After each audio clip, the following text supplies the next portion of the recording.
जय माँ ब्रह्मचारिणी। माँ कहती है, हे मेरे बच्चे, जीवन में जो भी महान प्राप्ति होती है वह साधना, संयम और धैर्य से होती है। जब सृष्टि नवयौवन में थी, जब संसार तप और भक्ति से प्रकाशित था, तब मैंने भी कठोर तप किया, अत्यंत कठिन तप, अनगिनत वर्षों तक चलने वाला तप, ऐसा तप जिसने मेरे अस्तित्व को भी अग्नि समान बना दिया। इसी तप के कारण मुझे ब्रह्मचारिणी कहा गया। और आज मैं तुम्हें वही संदेश देने आई हूँ। जो चाहता है कि उसके जीवन में चमत्कार हो, वह पहले स्वयं को साधना की अग्नि में तपाए। मेरे बच्चे, जीवन में शॉर्टकट्स नहीं होते। जीवन में सच्चा फल पाने के लिए मन, बुद्धि और आत्मा तीनों का समर्पण आवश्यक है। मैं तुम्हें बताना चाहती हूँ कि साधना केवल जंगलों में बैठकर नहीं होती। साधना तुम्हारे जीवन के हर क्षण में हो सकती है। साधना तब होती है जब तुम अपनी इच्छाओं पर नियंत्रण रखते हो। साधना तब होती है जब तुम क्रोध पर विजय पा लेते हो। साधना तब होती है जब कोई तुम्हें अपमान दे और तुम शांत रहो।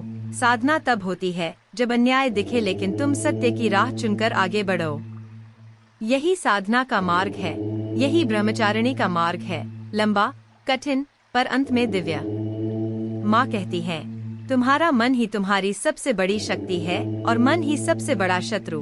मन को जीतने वाला संसार को जीत लेता है और मन से हारने वाला स्वयं को भी संभाल नहीं पाता। मन बड़ा चंचल है, वह कभी अच्छे विचार देता है तो कभी तुम्हें भ्रमित करता है, कभी तुम्हें ऊंचा उठाता है तो कभी गिरा देता है।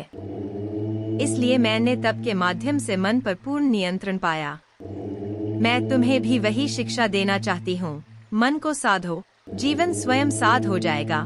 जब तुम्हें लगे कि जीवन कठिन है, जब तुम दुखी हो, जब तुम दिशा खो चुके हो, तब याद रखना, माँ ब्रह्मचारिणी का मार्ग वही है जो तुम्हें भीतर से मजबूत बनाता है। जो मन को जीतना सीख लेता है, वह परिस्थितियों का गुलाम नहीं रहता, वह अपनी नियति स्वयं बनाता है।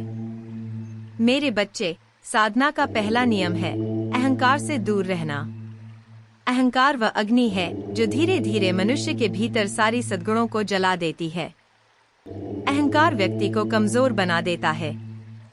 मैं तुम्हें सिखाना चाहती हूँ कि तप का वास्तविक अर्थ है स्वयं को बदलना, स्वयं को निखारना, अपने दोषों को त्यागना और अपने भीतर छुपी दिव्य ज्योति को प्रज्वलित करना।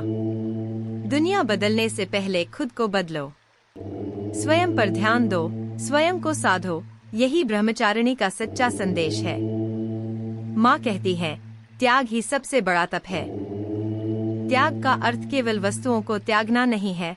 त्याग का अर्थ है बुरी आदतों का त्याग, स्वार्थ का त्याग, क्रोध का त्याग, आलस्य का त्याग, शिकायतों का त्याग। जो शिकायत करता है वह कभी सफल नहीं हो सकता, क्योंकि शिकायत मन को कमजोर बनाती है। इसके विपरीत जो आभार करता है, जो कृतज्ञता के साथ जीवन जीता है, वही सच्चा साधक है। त्याग तुम्हें खाली नहीं करता, बल्कि तुम्हें दिव्य ऊर्जा से भर देता है। माँ कहती है, धैर्य ही साधक का आभूषण है। ब्रह्मचारिणी ने हजारों वर्षों तक कठोर तप किया, न भोजन मांगा, न आराम चाहा, न कोई सुख। मैंने केवल एक ही लक्ष्य रखा, आत्मिक विकास। तुम्हारे जीवन में भी जो हासिल करना है, उसके लिए धैर्य जरूरी है। आजकल लोग तुरंत परिणाम चाहते हैं, तुरंत सफलता, तुरंत सम्मान, तुरंत समाधान। लेकिन याद रखना, जो जल्दी मिलता है वह जल्दी खो भी जाता है। जो धैर्य और मेहनत से मिलता है वह जीवन भर साथ रहता है। धैर्य वह दीपक है जो अंधकार में भी पथ दिखाता है। हे मेरे बच्चे, साधना का दूसरा महत्व है निस्वार्थ भक्ति। भक्ति केवल पूजा तक सीमित नहीं है। भक्ति वह है जो तुम्हारे कर्मों में दिखाई दे, तुम्हारे व्यवहार में, तुम्हारे विचारों में, तुम्हारी वाणी में। अगर तुम रोज 100 मंत्र जपते हो लेकिन हृदय में कटुता और मन में छल है, तो वह भक्ति नहीं है। भक्ति वही है जहाँ हृदय निर्मल हो, जहाँ मन शांत हो, जहाँ दूसरों की भलाई के लिए भाव हो। माँ कहती है, तुम्हारे हृदय की गहराई ही मेरी आराधना का मापदंड है। यदि मन पवित्र है तो बिना मंत्र के भी भक्ति पूर्ण हो जाती है। यदि मन अपवित्र है तो हजारों मंत्रों का भी कोई मूल्य नहीं। माँ ब्रह्मचारिणी का संदेश है, साधना का सबसे बड़ा रूप है संयम। संयम वह शक्ति है जो तुम्हें सही दिशा में चलाती है। जो अपने क्रोध पर संयम रख सकता है वह स्वयं भगवान का प्रिय हो जाता है। जो अपनी वाणी पर संयम रखे वही सम्मान पाता है। जो अपने मन पर संयम रखे वह कभी भटकता नहीं। मेरे बच्चे, मैं तुम्हें एक कथा सुनाती हूँ। एक बार एक युवक साधना करने जंगल में गया। उसने सोचा कि वह ध्यान करेगा और कुछ ही दिनों में सिद्धि प्राप्त कर लेगा। लेकिन जैसे ही उसने ध्यान लगाया, मन भटकने लगा। कभी घर की चिंता, कभी संसार का मोह, कभी इंसानों की बातें। वह दुखी हो गया और बोला, माँ, मेरा मन शांत क्यों नहीं होता? मैं ध्यान क्यों नहीं कर पाता? मैंने उससे कहा, मेरे बच्चे, मन को शांत करने के लिए पहले उसे समझना पड़ता है। मन को नियंत्रित करो, तब साधना सहज हो जाएगी। मन को आदेश मत दो, उसे दिशा दो। मन को दबाओ मत, उसे स्थिर करो। मन को भगाओ मत, उसे अपने भीतर स्वीकार करो। युवक ने मेहनत की, ध्यान किया, संयम रखा। धीरे धीरे मन चंचलता छोड़ स्थिर हो गया। उसने समझा, साधना बाहर नहीं, भीतर होती है। हे भक्तों, सुनो, ब्रह्मचारिणी का तीसरा और सबसे गहरा संदेश है। आत्मबल ही सच्चा बल है। जीवन में अगर कुछ टूटता है, यदि कठिनाइयां बढ़ती हैं, यदि रास्ता कठिन हो जाता है, तो यह कमजोरी नहीं, बल्कि तुम्हें मजबूत बनाने की प्रक्रिया है। कभी मत सोचो कि भगवान तुम्हें दुख देकर परीक्षा ले रहे हैं। नहीं, माँ तुम्हें दुख देकर नहीं, बल्कि दुख के माध्यम से तुम्हें मजबूत बना रही है। ये याद रखना, गर्म लोहे को हथौड़े की चोटें तोड़ती नहीं, आकार देती हैं। इसी तरह जीवन की कठिनाइयां तुम्हें तोड़ने नहीं, बल्कि तुम्हें गढ़ने आती हैं। कठिनाई का अर्थ है माँ तुम्हें नया रूप दे रही है।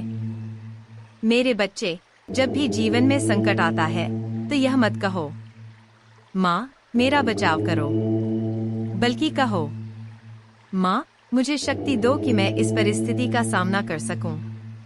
यही ब्रह्मचारिणी की भक्ति है। साधना का अगला चरण है ध्यान।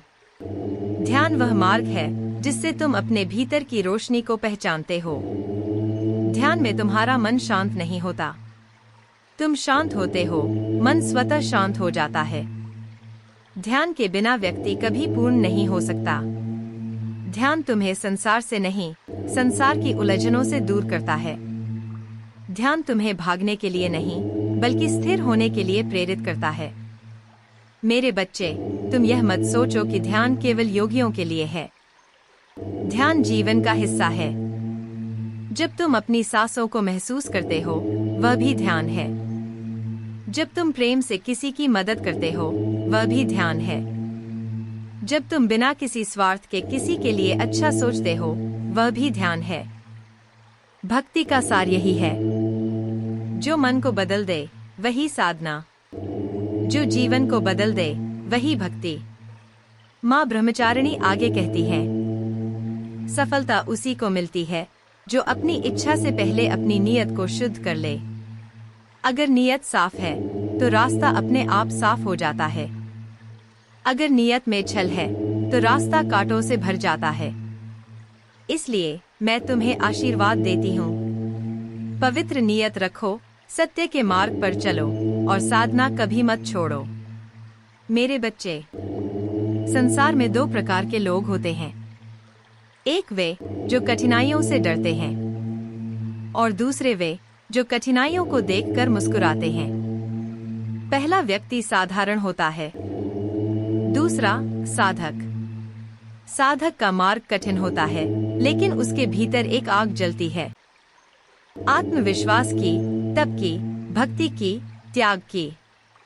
और जब इस आग को कोई प्रज्वलित कर लेता है तो वह ब्रह्मचारिणी के मार्ग पर चलने के योग्य बन जाता है।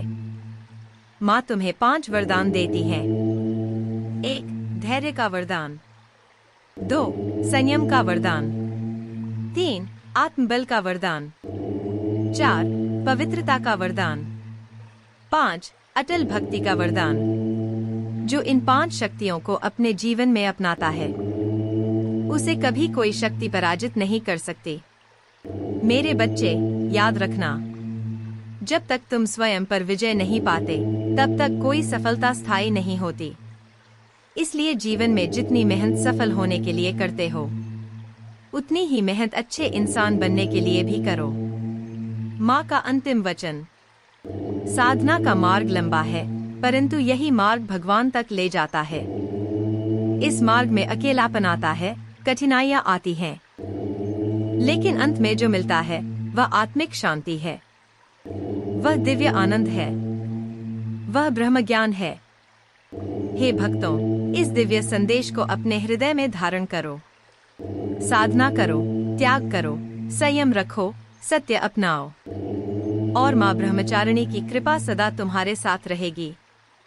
और अपनी माता का अगला संदेश प्राप्त करने के लिए अपनी माता के इस संदेश को लाइक करके चैनल को सब्सक्राइब अवश्य कर लेना, ताकि आने वाला आपकी माता का संदेश आपको प्राप्त हो सके। जय माँ ब्रह्मचारिणी।